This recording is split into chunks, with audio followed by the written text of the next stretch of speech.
যারা ভিডিও দেখছেন, স্বামী স্ত্রীর রক্তের গ্রুপ এক হলে কি সমস্যা? অনেকেই আমাদের মধ্যে আছে যে বিয়ে করার পরে সন্তান হয় না, অথবা রক্তের গ্রুপ এক হলে বিয়ে করতে চায় না। ওয়াইফের রক্তের গ্রুপ এবং হাজবেন্ডের রক্তের গ্রুপ যদি এক হয় তাহলে কোনো সমস্যা হবে কিনা বা সন্তানের উপরে কোনো ক্ষতি আসবে কিনা।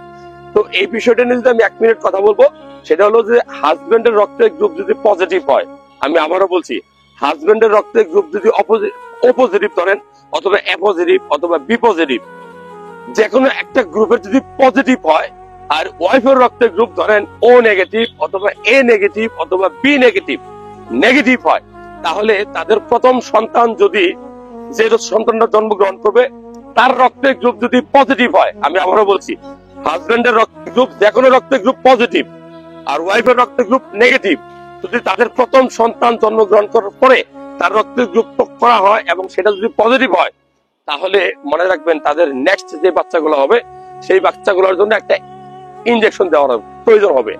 না হলে কি হবে, তাদের পরের যে বাচ্চাগুলো আসবে সেই বাচ্চাগুলা মারা যেতে পারে। এই জন্য মনে রাখবেন, রক্তের গ্রুপ এক হইলে কোনো সমস্যা নাই, বরঞ্চ রক্তের গ্রুপ ভিন্ন, হাজবেন্ড পজিটিভ ওয়াইফ নেগেটিভ, তাহলে সেই রক্তের গ্রুপের বাচ্চা যদি পজিটিভ হয়, প্রথম বাচ্চা পজিটিভ হয়, তাহলে পরের বাচ্চাগুলা নষ্ট হয়ে যাওয়ার সম্ভাবনা থাকবে। এই ভিডিওটা খুব গুরুত্বপূর্ণ। আমাদের এই সমাজে অনেক কুসংস্কার আছে যে রক্তের গ্রুপ এক হলে সেই ওয়াইফ বা সেই হাজবেন্ডের যে বাচ্চারা জন্মগ্রহণ করবে সেটা টিকবে না, এটা একটা ভুল ধারণা।